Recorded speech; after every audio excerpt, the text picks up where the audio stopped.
যাব, কিন্তু আজকে মহিলারা যে পরিমাণে যে সংখ্যায় বেড়েছে, যারা রিসার্চ করেন তাদেরকে রিসার্চ করতে হবে পৃথিবীতে কোন জায়গায় এই পরিমাণ মানুষ, বিশেষত মহিলারা তারা বেড়েছে।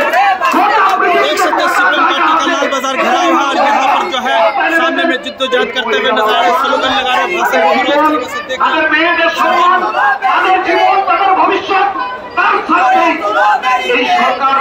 এই সরকারকেই মানুষের মনের মধ্যেই অনুভূতি তৈরি হয়েছে। আপনি হাজারবার চেষ্টা করলেও যদি সিবিআইকে দিয়ে বলানোর বন্দোবস্ত যে একজন আততায়ী এটা করেছে, পশ্চিমবাংলার একজন মানুষকে মমতা বন্দ্যোপাধ্যায়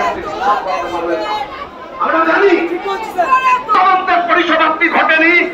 প্রত্যেকটি ক্ষেত্রে অপরাধীরা বিশিষ্ট সমাজসেবী হয়ে আছেন। এই মামলাও সেই পরিণতির দিকে যেতে পারে। এই কারণে রাজ্যের মুখ্যমন্ত্রী সময় চাইছেন, সময়। এর মধ্যে তার অপরাধী